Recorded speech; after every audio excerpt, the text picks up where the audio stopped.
আজকে একটা ইউনিক জিনিস ট্রাই করব। প্রথমে গরম পানিতে কতগুলো ভুট্টা দিয়ে দিলাম, সিদ্ধ করে নামায় নিতে হবে। নামানো হলে আমি একটা কড়াইতে বাটার আর একটু তেল দিয়ে গরম হলে আমি এটাতে কিছু রসুন কুচি দিয়ে দিলাম। যে ইউনিক হবে রেসিপিটা, সবাই দেখতে থাকেন ভিডিওটা। তারপরে একটু মিক্স হার্ব দিয়ে দিব।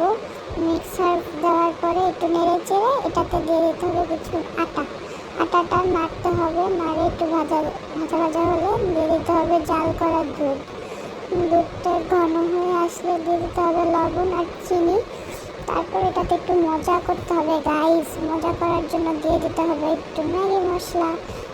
ম্যাগি মশলা দেওয়ার পরে এটাতে দিয়ে দিতে হবে পাপরিকা পাউডারও আপনাদের ঘরে থাকলে দিবেন, না দিলে না, কিন্তু দিলে অনেক মজা হয়।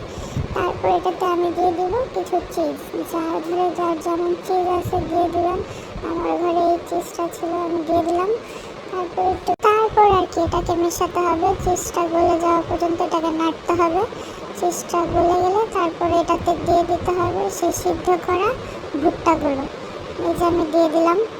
কী করবো গাইস, দেখেন একটা ভুট্টা পড়ে গেল, আমার কপালটাই খারাপ। তারপর গাইস কড়াইটাও ছোট হয়ে গেছে, কি আর করার, আস্তে ধীরে নেড়ে চেড়ে মিশিয়ে নিচ্ছি। মেশানো হয়ে গেলে এটার উপরে আমার দিয়ে দিতে হবে একটু কুচি করা কাঁচামরিচ। তারপরে এই যে আমি একটু কাঁচামরিচ দিয়ে গেলাম। এটা আমার হয়ে গেল অনেক মজাদার একটা কর্ন, চিজি কর্ন। খুব মজা। মাস্ট ট্রাই করবেন। ট্রাই করে আমাকে জানাবেন কার কেমন লাগলো। Bye bye.